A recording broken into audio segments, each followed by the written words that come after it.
Welcome, everybody. In this week's Roundtable, we're very excited to have Wendy Posner here. She is going to talk to us about a number of things, but she's the CEO of Posner Fine Art. She grew up in the art business in Milwaukee and has quite a career that we're going to hear more about.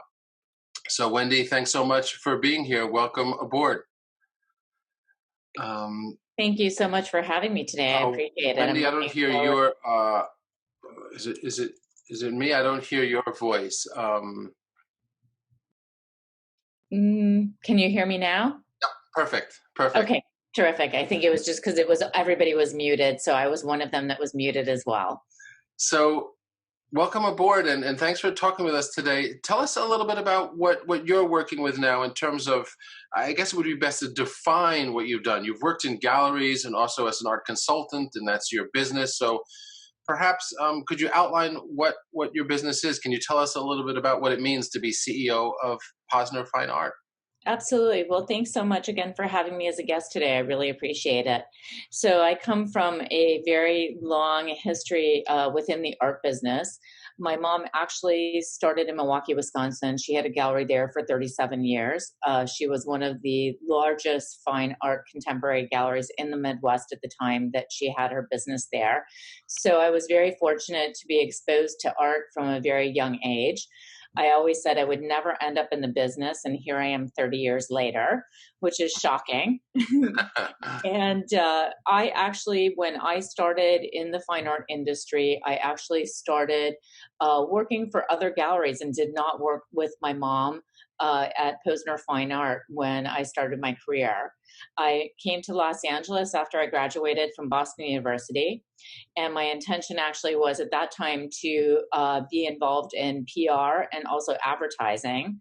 And a very good friend of my mom's actually had a gallery and asked if I'd like to come to work for them temporarily while I was looking for a position within the PR advertising industry. And I ended up staying in the business. Subsequently, many years later, I ended up working with my mom. We had a gallery in Santa Monica, California.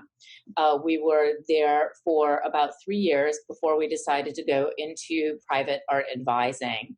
And today we are purely an art advisory firm, and we work privately with private clients that are collectors. We also do a lot of work with corporations. And within the corporate space, it can range from anything from healthcare, hospitality. We work with a lot of real estate developers when they're working on their buildings, whether it's an office building and or let's say a mixed use building. And within the healthcare space, we could do everything from hospitals all the way to now med spas, and also doctors' offices are moving into much more of a boutique look feel. And so we're doing a lot of work within that space as well.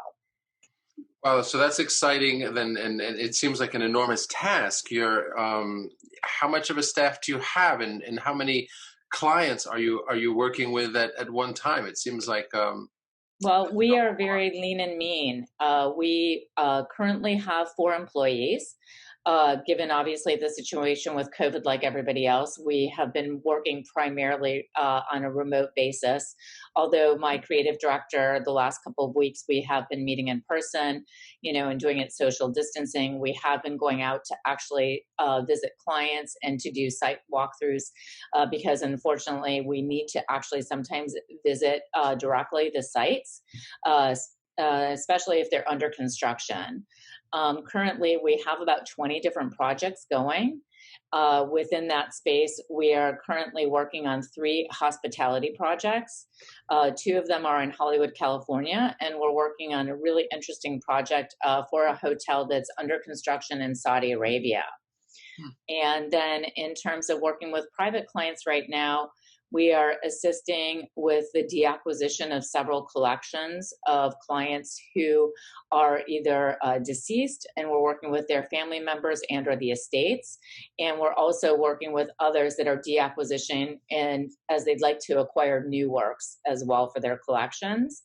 And on the other side, we're working on two very large scale commissions. One is a monumental sculpture commission for a private residential project in the Midwest.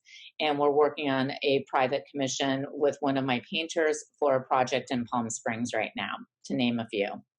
Wow, that's yeah, an enormous amount of activity and work. We've talked to different curators and consultants on here, some of which are only working in the commercial sector, only building corporate collections and installations.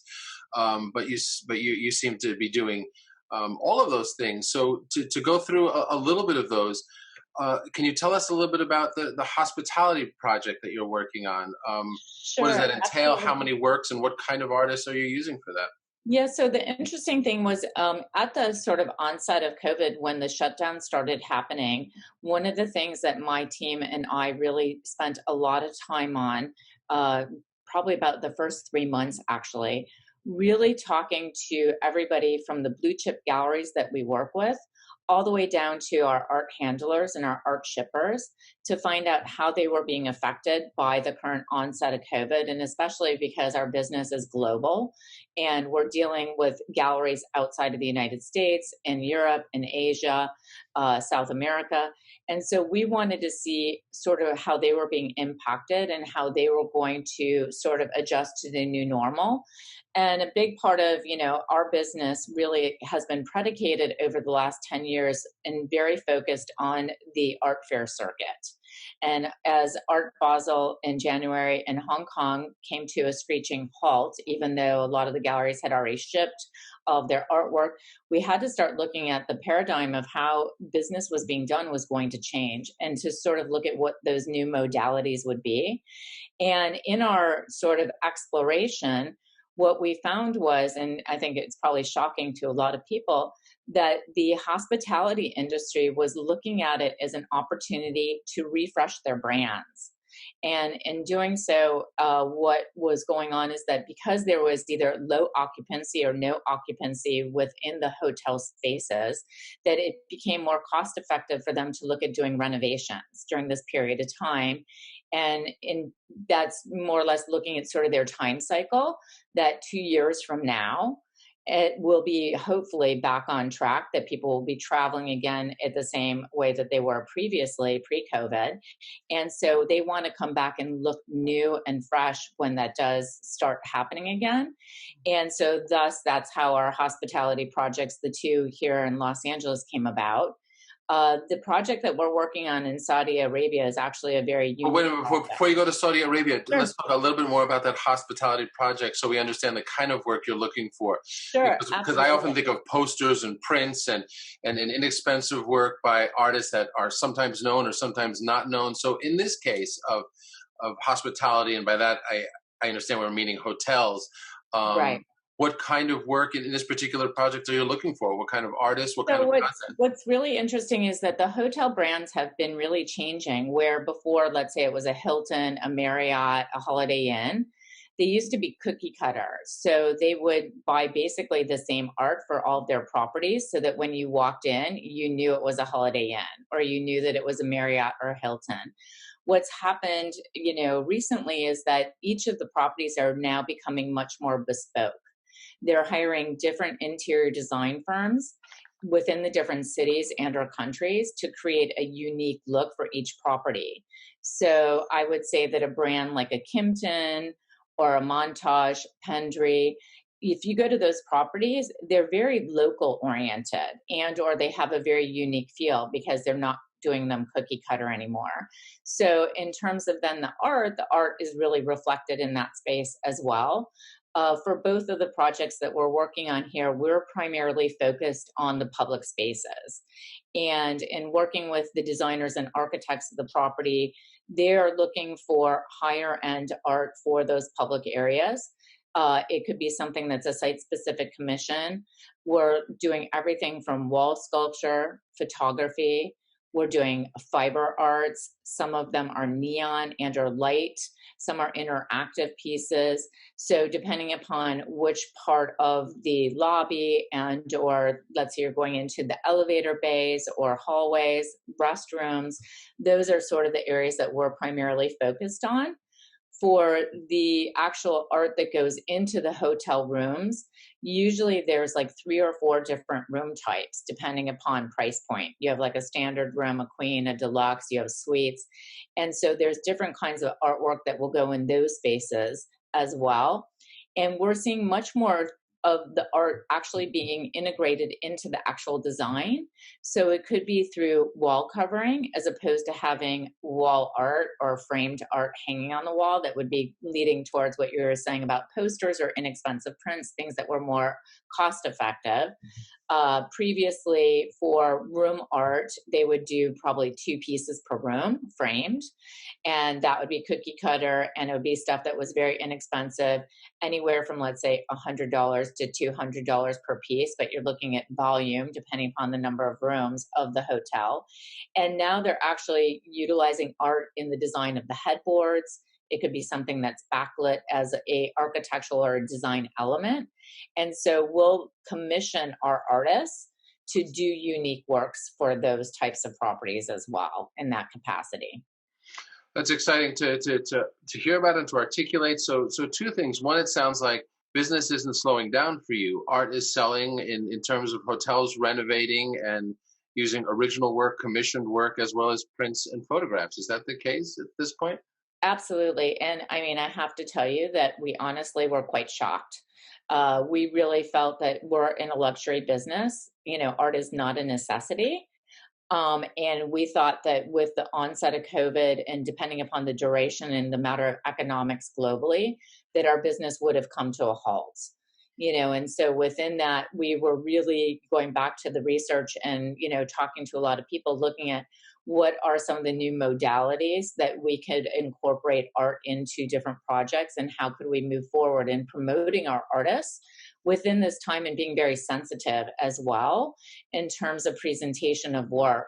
But we're seeing that the art market is very strong. The blue chip art market, the auctions are really high. People are home, they're renovating their houses. They're looking at how they can refresh, you know, their, sort of offices at home, building new spaces. We're seeing a ton of residential construction going on as well, which then in terms for us, even on that side with like a private client or residential client, we're doing a lot of reframing. We're helping to recurate their houses as they're refreshing them and or adding on.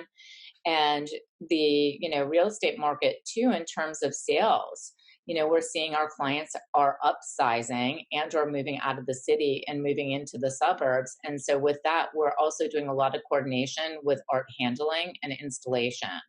So we're very fortunate right now. I knock on wood every morning that I wake up of how lucky. And I think because we're so diversified that we can weather the storm right now because of that as well.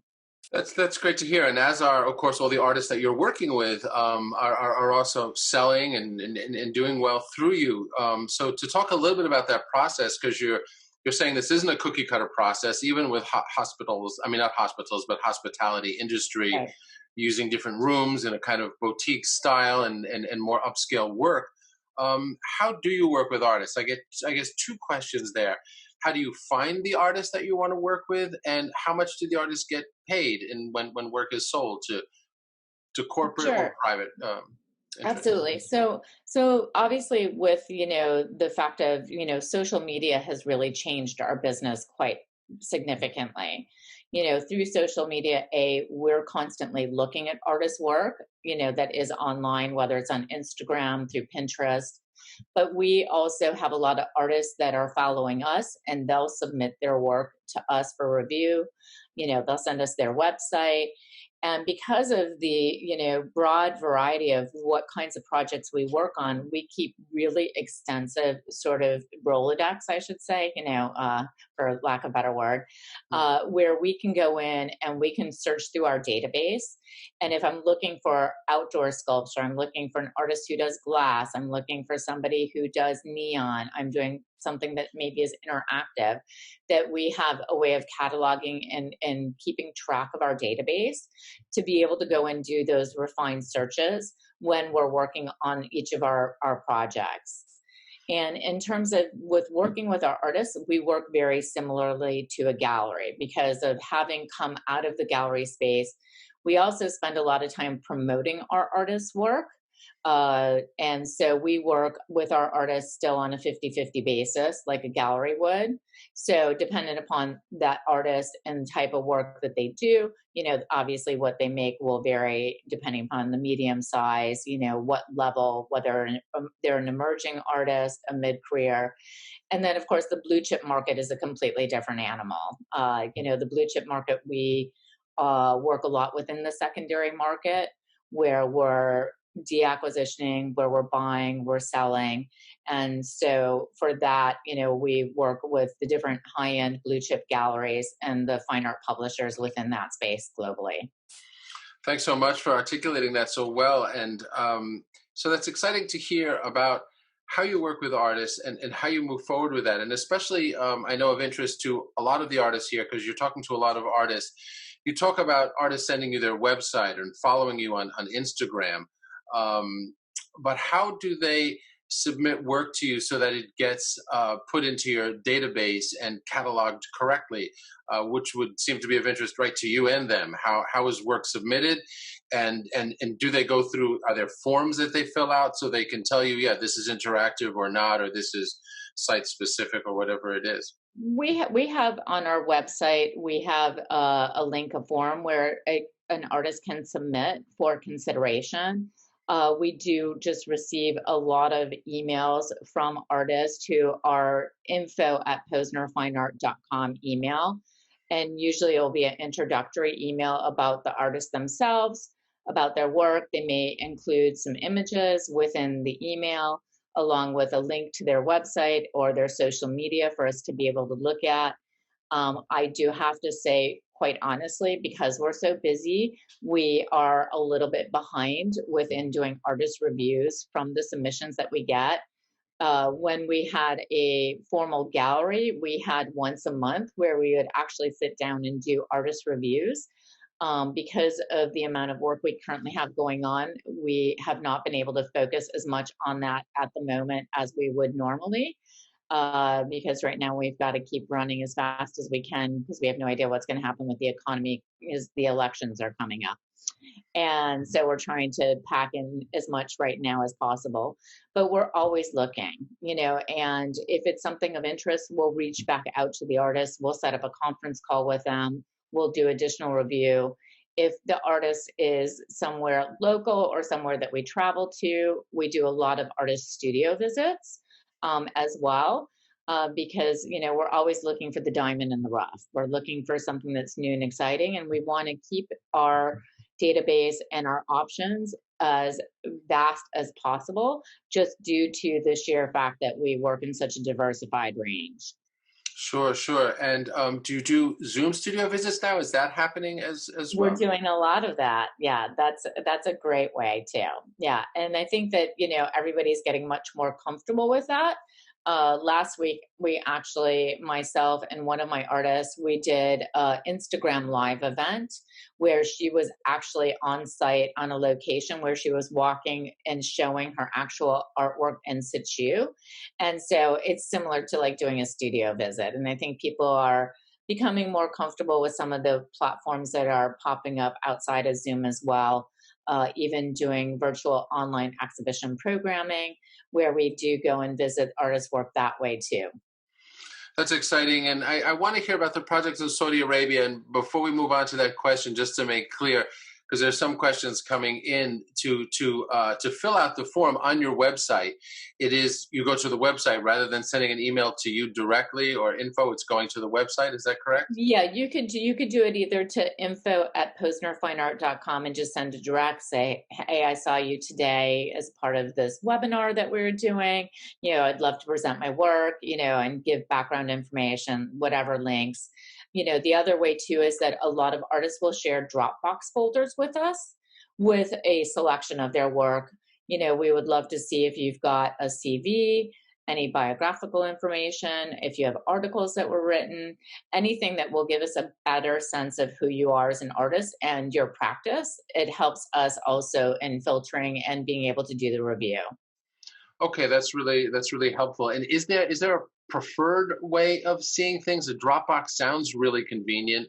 Is there any preference that you have when reviewing work? For us, either a link to their website and or their social media like Instagram or Pinterest is great, but otherwise a Dropbox, I mean, that we use often. And when we take in our artists within our sort of stable that we are setting up in our database, we have everything in Dropbox. It's easy way, especially now with everybody working remotely, that way as an artist has additional works and wants to update their work within the folder, it automatically updates on our side as well. Oh, So right, because they're just sharing a folder with you, so the exactly shared folder can be right. updated. Yeah, Yeah, exactly.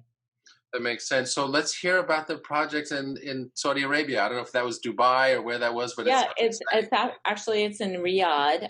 We are working with a really phenomenal hospitality designer, and I have two artists that I work with that are known as surface artists. They do a lot of like mural. They do a lot of textural wall within plaster. And for this particular project, the hotel property wanted to do something that was going to be different than standard wall covering, and just commissioning an artist and licensing the imagery and doing digital printed wall covering.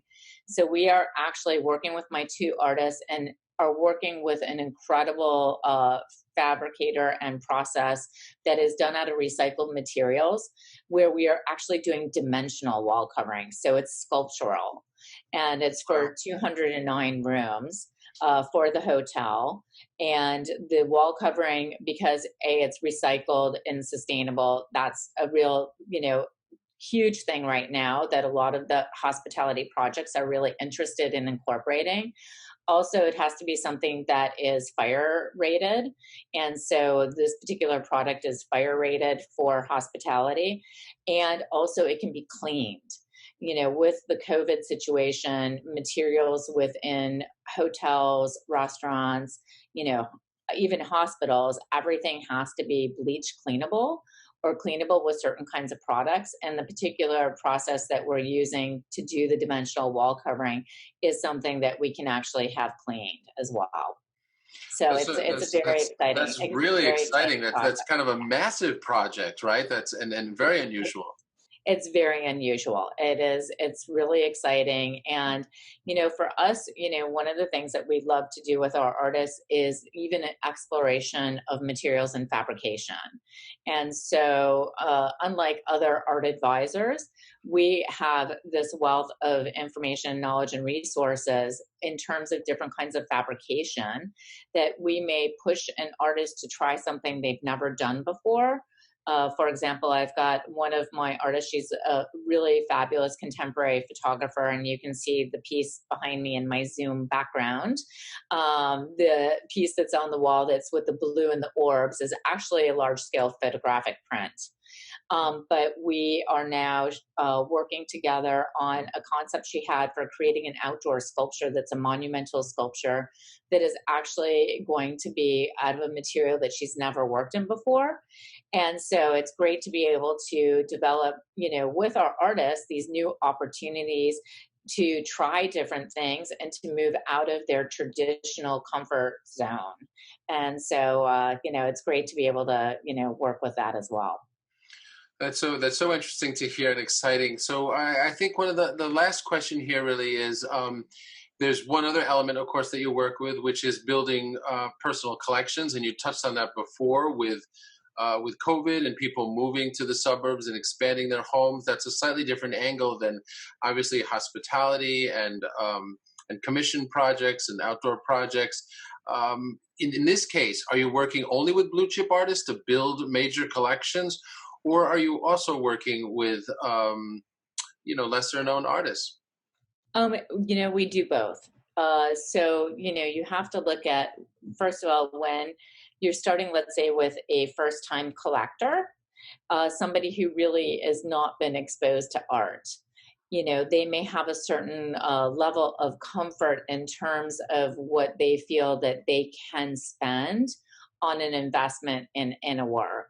And so, with, let's say, somebody who's a younger collector who maybe is just starting out, we say a collection isn't built overnight, and it doesn't matter whether it's a new collector or somebody who's an established collector. That part of the fun and part of the interest is becoming educated about the different opportunities for collecting. You could be a painting collector, you could be a ceramics collector, you could be a fine art print or photography. There's so many different aspects of collecting, and so we really talk to each of our individual collectors about interests. We'll expose them to different kinds of art, and sometimes as they become more exposed, their level of sophistication will even change. But we have worked, within the collection space with, some of our really high-end collectors. Obviously, it's all blue chip, but they also would like to invest in supporting emerging or mid-career artists and looking for who's going to be like the next great. And so some of it is speculative, obviously, because some of the artists that are, emerging or mid-career, if they're not known in any capacity, I always tell my clients, I would rather have you buy something because you love it, not because who did it. I think that, art is an investment, like stocks. It's very volatile. Things go in and out of style. Taste changes, the markets change. You may see things cycle back. And so there's no guarantee that even if you're investing as an art as a collector, that it's going to increase in value. So you need to buy it because you love it, not because of who did it per se. But we've worked in, many different capacities in terms of collections, not only on the private client side, but even with some of our corporate clients. We did a very large corporate collection, which was all fine art blue chip prints on paper. And we started working with that particular client over 20 years ago. And as that corporation grew, we added to their collection, and their collection is very substantial today because of the amount of time that we took to build it, but also because of the work that they initially bought and invested in.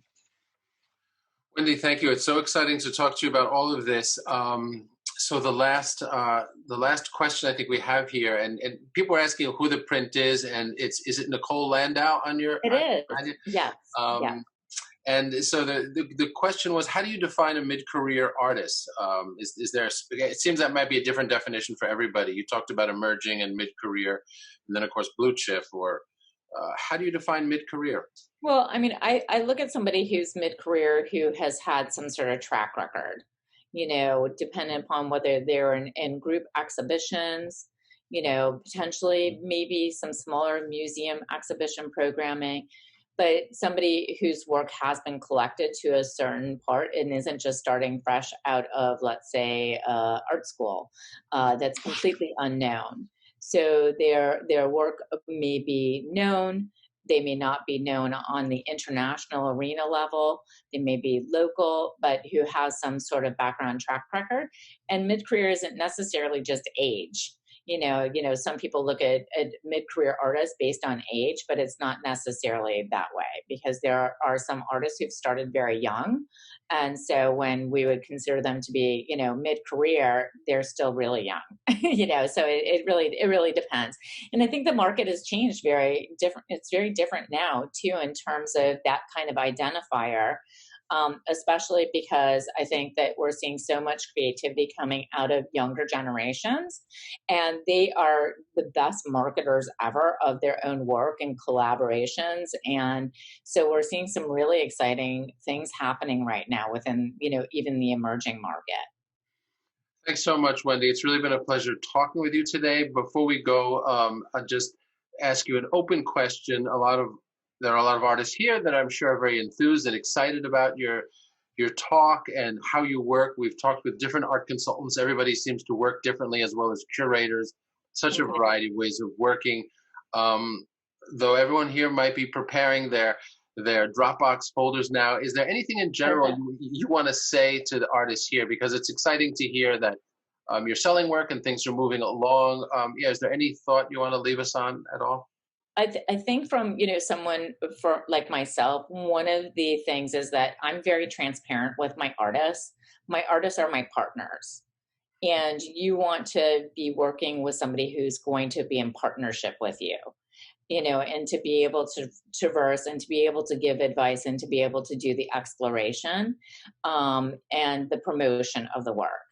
For us, we do not like artists who are difficult, who change their mind 100 times about something, who don't look at us as their partners as well, because we invest a lot of time and money and effort into the promotion of the work that we're dealing with, and you have to be patient.